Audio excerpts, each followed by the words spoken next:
हरे कृष्णा, राधे राधे। इस वीडियो में आपको विजया एकादशी की पौराणिक व्रत कथा बताती हूँ। बहुत ही सुंदर और भावपूर्ण प्रसंग है। शास्त्रों में ऐसा वर्णन है कि जो व्यक्ति एकादशी का व्रत करते हैं उनके सभी पाप नष्ट हो जाते हैं और उन्हें मोक्ष की प्राप्ति होती है। पद्म पुराण के अनुसार भगवान शिव ने नारद जी को उपदेश दिया था और कहा था कि यह एकादशी महान पुण्य प्रदान करने वाली है। जो व्यक्ति विजया एकादशी का व्रत करता है उसके सभी पितृदोष खत्म हो जाते हैं और उस व्यक्ति को कुयोनियों से मुक्ति भी मिल जाती है। इससे व्यक्ति को हर कार्य में सफलता हासिल होती है। इसलिए प्रेम और भाव के साथ विजया एकादशी व्रत कथा का श्रवण करें। इस महान फलकारी एकादशी व्रत की कथा भगवान श्री कृष्ण ने स्वयं अर्जुन को सुनाई थी। एक समय विभिन्न एकादशियों का महत्व सुनने से अर्जुन को अपार हर्ष की अनुभूति हो रही थी। जया एकादशी की कथा का श्रवण करने के बाद अर्जुन ने श्री कृष्ण से कहा, हे पुंडरीकाक्ष, फागुन माह के कृष्ण पक्ष की एकादशी का नाम क्या है तथा उसके व्रत का क्या विधान है? कृपया करके मुझे इसके संबंध में विस्तार पूर्वक बताएं। भगवान श्री कृष्ण ने कहा, हे अर्जुन, फागुन माह के कृष्ण पक्ष की एकादशी का नाम विजया एकादशी है। इसके व्रत के प्रभाव से मनुष्य को विजयश्री मिलती है। इस विजया एकादशी के महत्व के श्रवण व पठन से सभी पापों का अंत हो जाता है। इसी संबंध में एक प्रसंग है जो देव ऋषि नारद और ब्रह्मा जी के बीच हुआ। वो मैं तुम्हें सुनाता हूँ, ध्यान पूर्वक सुनो। एक बार देव ऋषि नारद ने जगत पिता ब्रह्मा जी से कहा, हे ब्रह्मा जी, आप मुझे फागुन माह के कृष्ण पक्ष की विजया एकादशी का व्रत तथा उसकी विधि बताने की कृपा करें।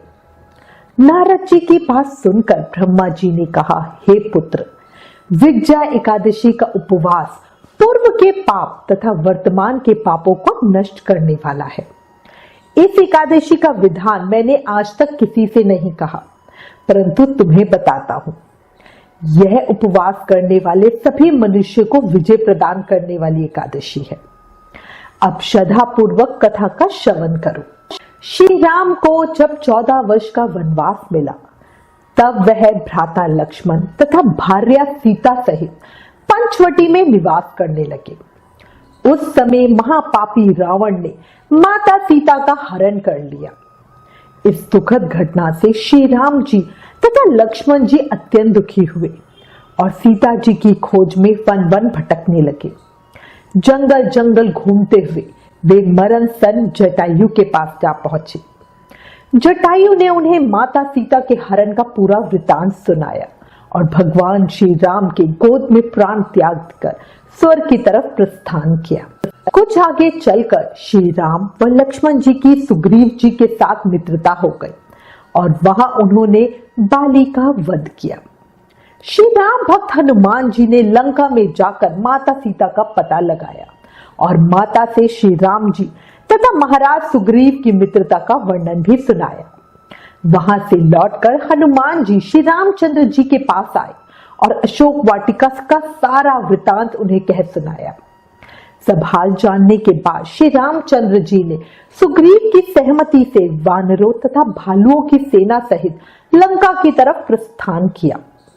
समुद्र किनारे पहुंचने पर श्री राम जी ने विशाल समुद्र को घड़ियालों से भरा देखकर लक्ष्मण जी से कहा, हे लक्ष्मण, अनेक मगरमच्छों और जीवों से भरे इस विशाल समुद्र को हम सब कैसे पार कर पाएंगे? लक्ष्मण जी ने भगवान श्री राम को संबोधित करते हुए कहा, हे प्रभु, आप सब कुछ जानते हुए भी यह मानवीय लीला कर रहे हैं। उस कारण से आप इस छोटे समस्या को लेकर भी चिंतित हो रहे हैं। आपकी इस चिंता को दूर करने के लिए मैं आपसे निवेदन करता हूं कि आप यहाँ पास में ही निवास करने वाले ऋषि बगदलभय से मिले। ऋषि बगदलभय ने अनेक ब्रह्मा अपनी आंखों से देखे हैं। वे ही आपके विजय के उपाय बता सकते हैं। अपने छोटे भाई लक्ष्मण जी के वचनों को सुनकर ऐसे चिरंजीवी मुनि के दर्शनार्थ की इच्छा से राम लक्ष्मण सेना सहित चल पड़े। श्री राम जी बगदलभय ऋषि के आश्रम में गए और उन्हें प्रणाम करके एक और बैठ गए। अपने आश्रम में भगवान श्री राम को आया देखकर महर्षि बगदलभय ने पूछा, हे श्री राम, आपने किस प्रयोजन से मेरी कुटिया को पवित्र किया है? कृपया कर अपना प्रयोजन मुझसे कहें। मुनि के मधुर वचनों को सुनकर श्री राम जी ने कहा, हे ऋषिवर, मैं सेना सहित यहाँ आया हूँ और राक्षस राज रावण को जीतने की इच्छा से लंका जा रहा हूँ। कृपया कर आप मुझे समुद्र को पार करने का कोई उपाय बताएं। आपके पास आने का मेरा यही प्रयोजन है। महर्षि बगदलभय ने कहा, हे राम, मैं आपको एक अति उत्तम व्रत बतलाता हूँ, जिसके करने से आपको विजयश्री अवश्य ही प्राप्त होगी। मुनि की बात सुनकर जिज्ञासु होकर भगवान श्री राम ने बोला, यह कैसा व्रत है मुनिश्रेष्ठ, जिसे करने से समस्त क्षेत्रों में विजय की प्राप्ति होती है? इस पर महर्षि बगदलभय ने कहा, हे श्री राम, फागुन माह के कृष्ण पक्ष की विजया एकादशी का उपवास करने से आप अवश्य ही समुद्र को पार कर लेंगे और युद्ध में भी आपकी विजय होगी। हे मर्यादा पुरुषोत्तम, इस उपवास के लिए दशमी के दिन स्वर्ण, चांदी, तांबे या मिट्टी का एक कलश बनाएं। उस कलश को जल से भरकर तथा उस पर 5 पल्लव रखकर उसे वेदिका पर स्थापित करें। उस कलश के नीचे सतनाजा अर्थात मिले हुए 7 अनाज और ऊपर जौ रखें। उस पर भगवान विष्णु की स्वर्ण की प्रतिमा स्थापित करें। एकादशी के दिन स्नान आदि से निवृत्त होकर धूप, दीप, नैवेद्य, नारियल आदि से भगवान श्रीहरि का पूजन करें। फिर सारा दिन भक्ति पूर्वक कलश के सामने व्यतीत करें और रात को भी उसी तरह बैठकर जागरण करें। द्वादशी के दिन नदी या तालाब के किनारे स्नान आदि से निवृत्त होकर उस कलश को ब्राह्मण को दे दें। हे दशरथ नंदन, यदि आप इस व्रत को सेनापतियों के साथ करोगे तो अवश्य ही विजयश्री आपका वरण करेगी। मुनि के ऐसे वचन सुनकर श्री रामचंद्र जी ने विधि पूर्वक विजया एकादशी का व्रत किया। इस व्रत के प्रभाव से उन्हें तुरंत ही समुद्र पार करने का समाधान मिला। उन्हें याद आया कि उनकी सेना में नल और नील नाम के 2 वानर थे और वे दोनों एक ऋषि द्वारा श्रापित थे और उनको शाप मिला था कि वो जो कुछ भी पानी में फेंकेंगे वो डूबेगा नहीं बल्कि तैरता रहेगा। वे सभी बड़ी चट्टानें और बड़े बहुत सारे पत्थर लाए। उनकी मदद से उन्होंने एक विशाल पुल का निर्माण किया और इस तरह उन सभी ने महासागर को पार किया। उसके बाद भगवान राम और रावण के बीच एक भयानक युद्ध हुआ, जहां राम द्वारा रावण का वध किया गया। विजया एकादशी के व्रत के पालन से भगवान राम की विजय हुई। उस समय से ही लोग विजया एकादशी का व्रत जरूर रखते हैं और इसे अत्यंत समर्पण के साथ रखते हैं और इसके सफल समापन के लिए विजया एकादशी की कथा जरूर सुनते हैं। इतनी कथा कहने के बाद भगवान श्री कृष्ण पुनः बोले, हे अर्जुन, जो मनुष्य इस व्रत को विधि विधान के साथ पूर्ण करेगा उसकी दोनों लोकों में विजय होगी।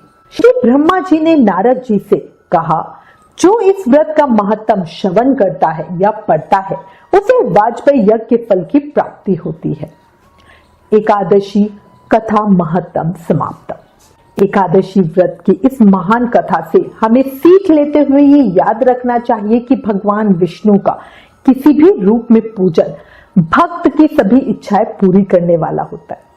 भगवान श्री राम जो स्वयं भगवान विष्णु के अवतार थे और अपनी लीलाओं से उन्होंने हमें ये व्रत करके सन्मार्ग दिखाया है और ये बताया है कि विष्णु भगवान के निमित्त इस व्रत को जरूर करो। साथ ही ये भी बताया है कि विजय की इच्छा रखने वाले को इस उपवास को करके अनंत फल का भागी बनना चाहिए। इसलिए सभी इस महान फलकारी एकादशी व्रत का पूजन जरूर करें। ज्यादा से ज्यादा नाम जाप करें, क्योंकि कलयुग केवल नाम आधारा। नाम जाप करके ही हमें प्रेम, भक्ति, मुक्ति, शक्ति मिल सकती है। प्रेम से, मन से, भाव से हर सांस के साथ नाम जाप करते रहे। हरे कृष्ण कृष्ण कृष्ण हरे हरे, हरे राम राम राम हरे हरे। ओम नमो भगवते वासुदेवाय। ओम नमो नारायणाय नमः। बोला विष्णु भगवान की जय, मोर मुकुट बंसी वाले की जय, वृंदावन बिहारी लाल की जय।